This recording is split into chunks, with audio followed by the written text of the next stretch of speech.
siguro ano na kaya ang nangyayari sa mundo ngayon, lalong-lalo na po dyan sa NAIA, mga kaibigan. Dahil nga, meron na naman pong nahuli na isa pong security screening officer ay kumakain na ng dolar, mga kaibigan.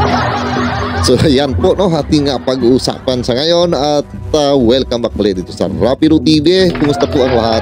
At ito nga no ay nakakagulat at talagang nag-viral po ngayon sa social media.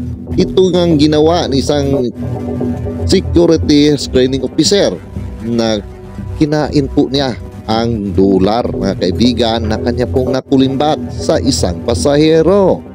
Nakakaiba na po ang nangyayari at ang mga diskarte po dyan sa NAIA, mga kaibigan. Kaya ay kung tayo man po ay pupunta dyan at lalong-lalo na sa ating pong mga kababayan na mga OFW na alam po natin na hindi po biro maghanap ng pira sa ibang bansa. Talagang ay halos ay patuluan mo ng pawis, dugo at kahit nga magkasakit ka pa ay kumakayod ka pa rin para po ay mayroon po tayong maipon at madala kahit kunting halaga man lang sa atin pong pag-uwi or sa ating pagbakasyon sa ating pong bayang Pilipinas. Pero pagdating mo dyan sa NAIA, kung mangyayari na mataanan mo ang mga katulad nito, ay sayang lang po ang ating pinaghirapan dahil ay kakainin lang nila pala, mga kaibigan.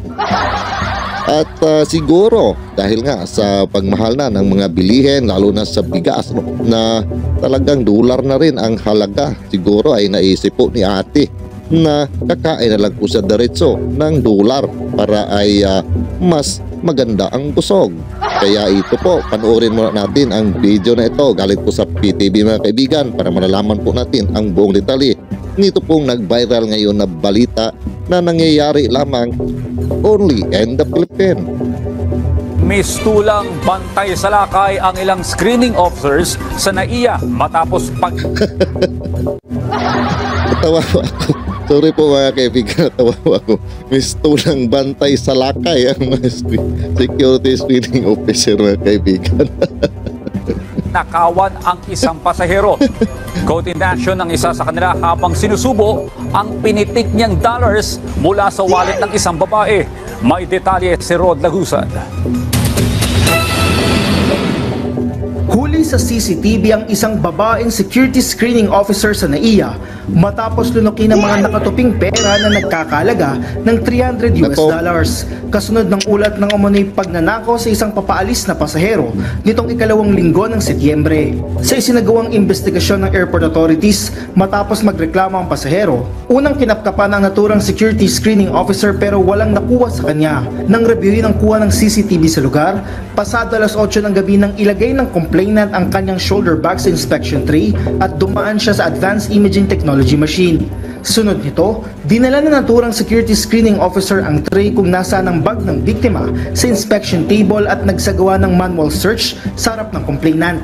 Base sa ulat, matapos ang ginawang inspeksyon, makikitang lumayo sa bag ang screening officer habang tila may hawak ito sa kanyang kaliwang kamay na sinundan ng mabilis na paglalagay sa kanyang bewang at saka bumalik sa inspection table.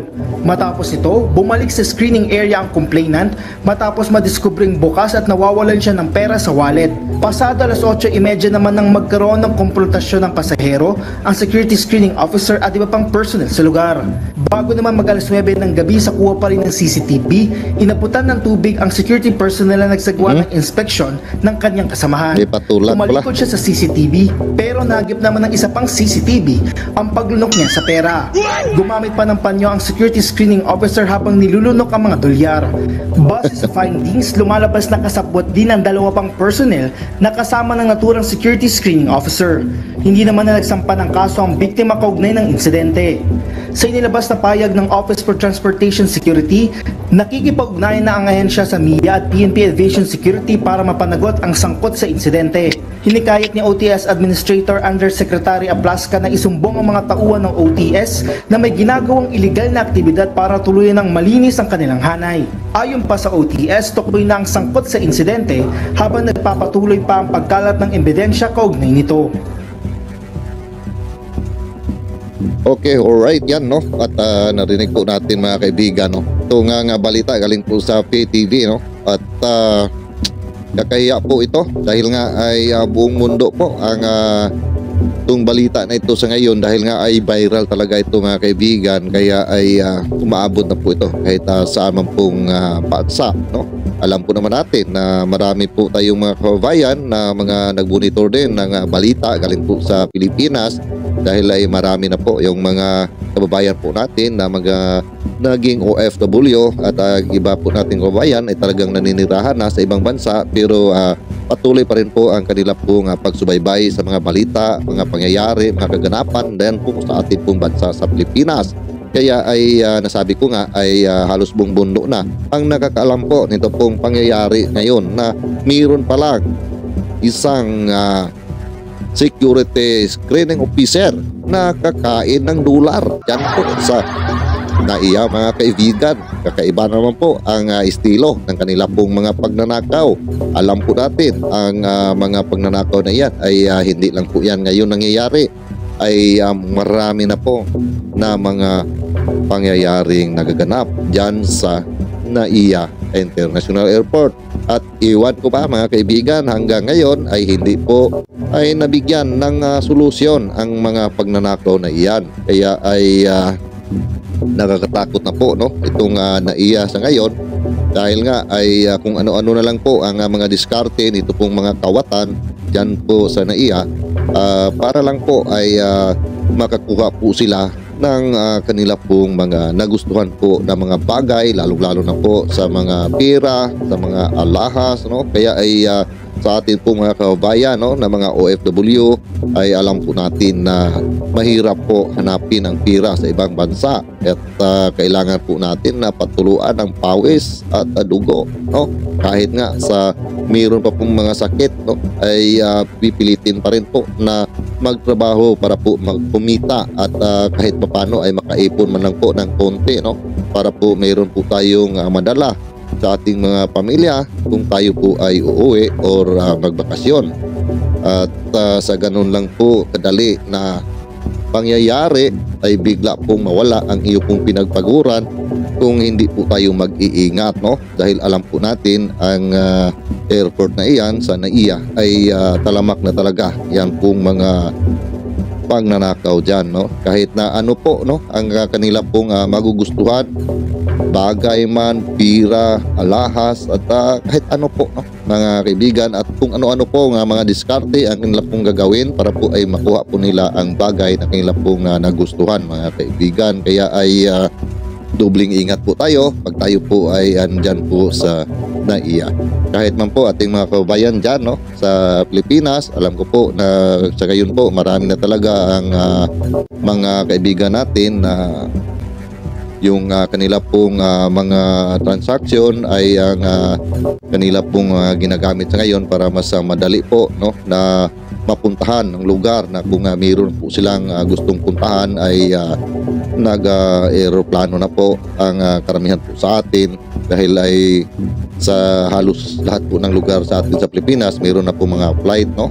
Kaya ay ingatin po kayo dyan, no, dahil ay talagang itong mga magnanakaw dyan sa NAIA hindi talaga yan mawala. At ano-ano po mga diskarte ang kanila pong gagawin. Katulad nga nito kay ate, no, hindi na po ito nahiya, no, si ate na gumawa po ng ganito. Sayang po, no, ang ganda pa naman ni ate, no? Pero ay nagawa po niya ang ganun po na pagnanakaw, at nakakahiya, no, dahil ay talagang isinusubo po niya yung pong dolar mga kaibigan. Kaya ay only in the Philippines lang po yan nangyayari, no, na mayroon pong ganun po na estilo ng pagnanakaw mga kaibigan, na isusubo mo sa iyong bibig yung pong pira na yung ninanakaw. Grabe na talaga mga kaibigan, ano, ang mga diskarte po ng mga kawatan. Kaya ay paano po kaya yan masolusyonan ng mga ganun po na pangyayari, no? Na halos wala na po tayong ibang marinig dyan sa NAIA kung hindi po mga kababayan po natin magrereklamo Sa yan pa lang po sa mga security screening officer, meron na po nagaganap na hindi po maganda na pangyayari. Pagkatapos sa mga airlines ka naman po pupunta, doon ka naman din po ay titimbugin ka na naman doon, di ba? Hindi po yan natin ipagkaila dahil ay marami na pong mga balita dyan. At kung doon ka naman po no, sa X-ray machine, doon naman po sa mga security guard na naka-assign. Ako, grabe na po dyan mga kaibigan no, ang nangyayari po sa atin pong international airport na sobra na po ang talamak na masyado ang mga nakawat po dyan. Kaya ay meron nga akong mga kasamaan po dito no, na mga taga rito po no, sa bansa na aking pinagtatrabuhan. Yun nga no, ay minsan po natatanong po nila kung totoo ba ang mga balita na iyan. Kaya ay hindi naman po tayo pwede magsinungaling.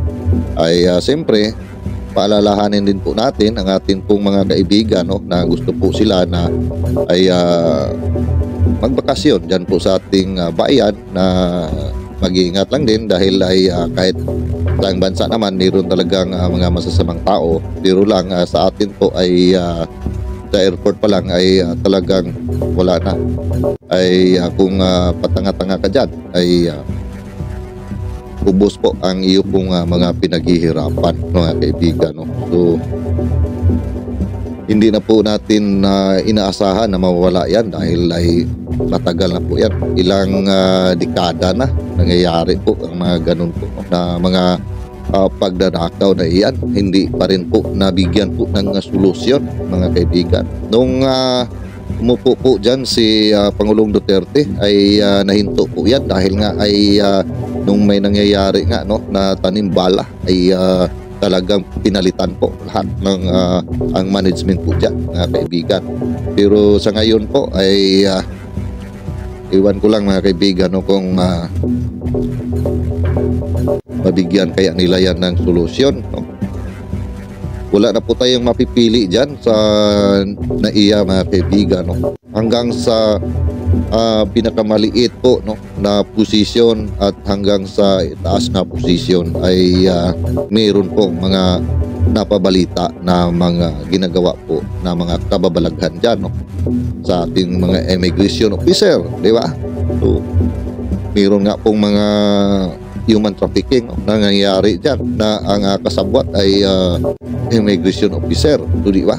So, talagang para bang ang nangyayari po dyan mga kaibigan ay yung mga tao sa loob dyan na mga nagtatrabaho ay para bang sila na mismo ang gumawa ng diskarte. Ayaw po nila magpatalo doon sa isang department na malaki po ang kitaan nila doon dahil ay ganun nga no, ang kanilang mga ginagawa. Kaya ito pong ibang departamento ay gumagawa din po sila ng kanilang modus para po ay kahit papano ay hindi po sila matatalo doon po sa income na kinikita noong pong departamento na kanila pong napansin na gumagawa po ng kabalastugan dyan po sa NAIA. Parang nga ganun po ang nangyayari dyan mga kaibigan. No? Parang kompetensya na po no? Ang kanila pong mga ginagawa dyan. At pati na nga ang nasabi ko nga yung mga airlines din dyan, di ba? Marami din po ang mga naging biktima dyan sa airlines mga kaibigan. Kaya ay ulitin ko po ang dobling pag-iingat po mga kababayan dahil ay talagang hirap po yan masolusyonan ang ganyan pong mga pangyayari dahil ang mga kawatan talaga ay pagka mayroon po silang makita na pagkakataon na pwede po nilang gawin ang kanila pong mga nasa isip na masama ay talagang gagawin po yan nila mga kaibigan. Kaya ingat na lang po tayo mga kaibigan no? Sa atin pong mga kababayan at sa sinabi ko nga lalong-lalo na po sa atin pong mga ka-OFW. At alam ko po dahil ay katulad din po ako sa inyo na nandito po sa ibang bansa at talagang naghihirap din po sa paghahanap ng pera para po ay mayroon po tayong maipadala at mayroon po tayong maiipon para po sa atin po mga pag-uwi or pagbakasyon. At masakla po kung mangyayari na yung dalang pira na kahit kunting naipon lang ay kukunin pa ito pong mga kawatan dyan sa NAIA. Kaya dubling ingatan po mga kaibigan, at hanggang dito lang po muna tayo. At ako po muli ay magpapasalamat sa inyong patuloy na pagsubaybay at pagsuporta dito sa aking YouTube channel at gayon naman sa aking Facebook page, no? Ayan, maraming salamat po sa inyo, ma'am and sir. At kung nagustuhan po ninyo ang video na ito, paki-like naman po, at maaari po ay paki-share na rin po mga kaibigan para po ay yung iba po ay ma-aware din po, no? Dahil ay baka yung iba hindi na po sila nakabalita pa sa pangyayaring ito, at kung mai-share po ninyo ay mapanood po ng iba pa mga kaibigan at ma-aware din po sila. So maraming salamat muli, at see you po sa next video. God bless all of us. Palagi lang mag-iingat. Tama tayo na roon.